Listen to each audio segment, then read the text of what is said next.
कहानी बात उस समय की है जब हाट लगा करते थे। ऐसे मार्केटों में सामान नहीं मिलता था। सामान जिसको चाहिए सभी को चाहिए पड़ता था, लेकिन एक व्यक्ति जाता, एक या दो तीन व्यक्ति भी जाते, परंतु सबका सामान लेकर के वे आ जाते थे। तो ऐसे ही एक व्यक्ति हाट के लिए जा रहा था और उसने सभी से पूछा कि क्या क्या लाना है। सभी ने अपने अपने ज़रूरत की सामान उसे बता दिया। राजा ने भी उसे बता दिया कि ला देना कोई सार। वह जाता है और हाट में सभी का सामान ले लेता है, परंतु अभी तक उसे कोई सार ना मिला। हर दुकान पर पूछता, भाई कोई सार है क्या? परंतु दुकानदार कह देते, मेरे पास कोई सार नहीं है। एक दुकानदार ने उसके चेहरे को देखा, यह व्यक्ति परेशान है, इसे कोई वस्तु मिल नहीं रही है। उसने कहा, क्या चाहिए भाई? उसने कहा, कोई सार हमारे राजा ने मंगाया है, परंतु मिल नहीं रहा है। उस जो दुकानदार था वह जिनेंद्र देव के मंदिर जाया करता था और गुरु के पास बैठकर के स्वाध्याय भी किया करता था, इसलिए वह तत्वज्ञानी था। इसलिए वो उस दुकानदार ने समझ लिया कि इसे राजा ने कोई सार मंगाया है, इसलिए उसने कहा मेरे पास है। और उसने अंदर गया और उसने एक पुड़िया में 5 पैकेट बना के उसे रख दिए और बोल दिया कि लीजिए, आपके लिए यह सार है, कोई सार। वह ले गया सामान, वह किसी का नहीं खोला, सबका सामान उसने दे दिया।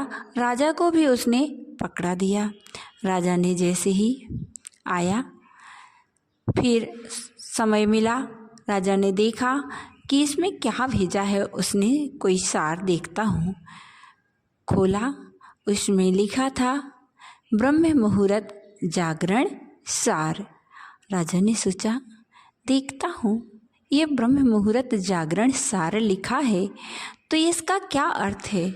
और वह ब्रह्म मुहूर्त में जागा, यानी 3 बजे के लगभग वह जाग गया। जागते ही अब उसने कहा, अब क्या करूं? कोई बात नहीं। उसने एक पैकेट फिर से निकाला। अब उसमें लिखा था कि समय का सदुपयोग सार। उसने सोचा कि ब्रह्म मुहूर्त में जागा, अब इसमें लिखा है समय का सदुपयोग सार। चलो ठीक है, मैं समय का सदुपयोग कर लेता हूँ। आज समय है मेरे पास, नहा धो चुका हूँ, पूजन पाठ हो चुका है, अब जाता हूँ। क्या करता? उसने ड्रेस बदली और अपने नगर का भ्रमण करने लगा।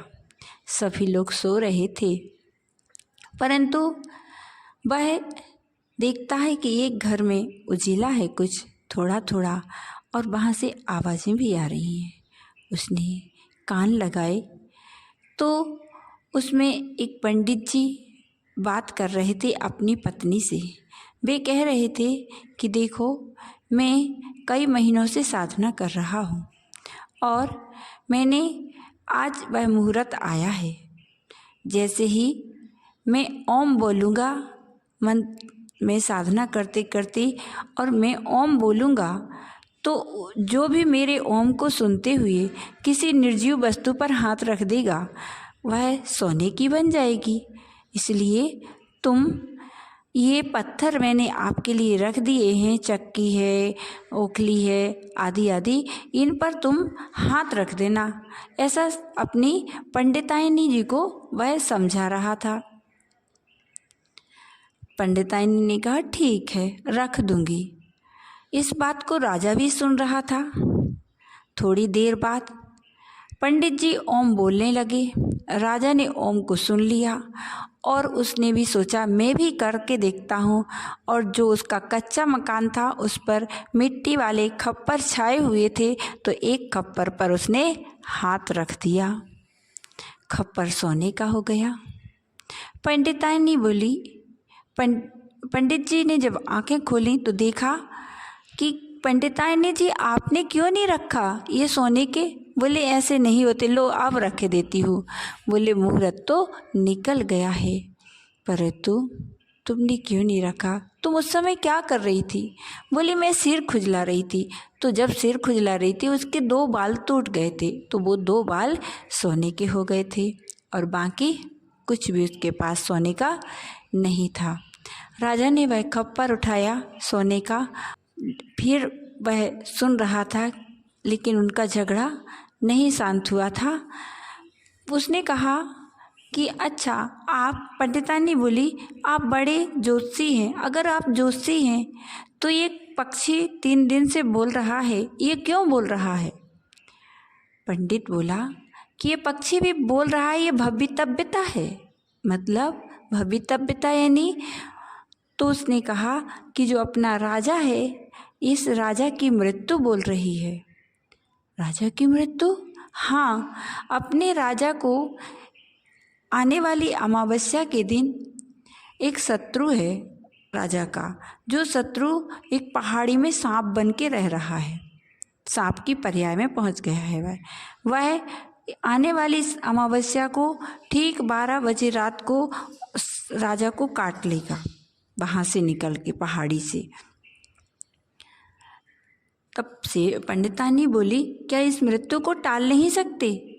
बोला, कोई में शक्ति नहीं है, किसी भी मनुष्य में शक्ति नहीं है कि वो सर्प को रोक सके। अगर कोई ऐसा होता शक्तिशाली कि उस सर्प को 12 बजे तक राजा के पास नहीं पहुंचने दे, तो हो सकता है कि वह नहीं काटे, उसे 12 बजे ही काटना है, इसलिए अब कोई उसे बचा नहीं सकता है।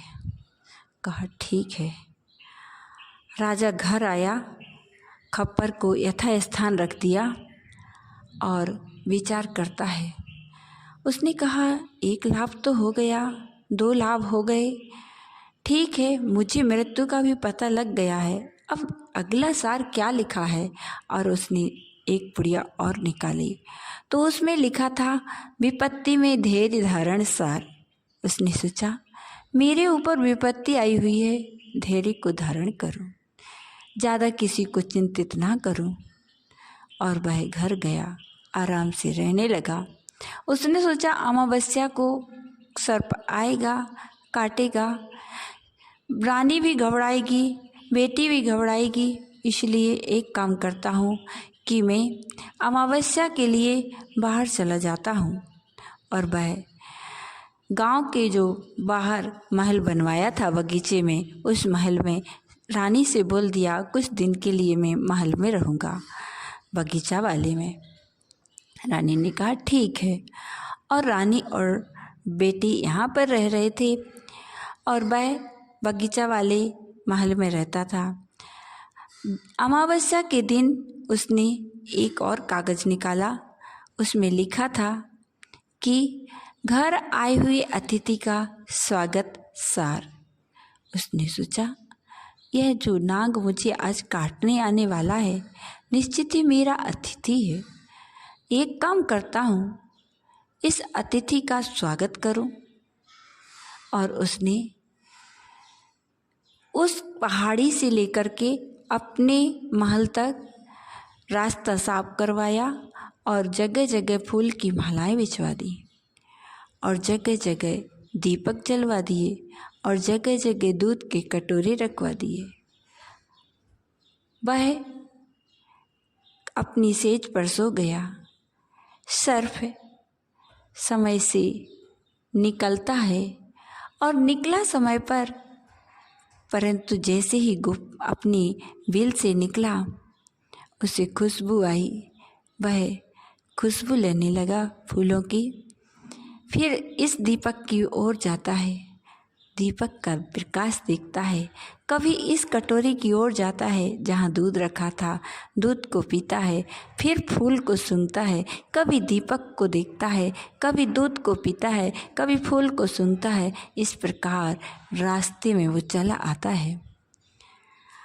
आते आते उसे 12 का बजने का समय उल्लंघन हो गया। 12 से ज़्यादा बज गए और सर्प जैसे ही आया उसका टाइम ओवर हो गया था। उसने राजा को प्रणाम किया और परिक्रमा लगाई और राजा को संकेत किया कि महल मेरी पहाड़ी में तिजोरी गड़ी हुई है, आप उसे उखाड़ लीजिए। राजा ने कहा ठीक है और राजा पीछे पीछे गया, उसकी तिजोरी को उखाड़ करके ले आया। अब राजा मृत्यु से निकल चुका था और उसके पास में धन का लाभ भी हो चुका था, इसलिए अब उसे बहुत खुशी थी। उसने सोचा अपनी खुशी सबसे पहले मैं किसे बताऊं। मन में आया कि सबसे पहले अपनी अर्धांगिनी रानी को बताता हूँ।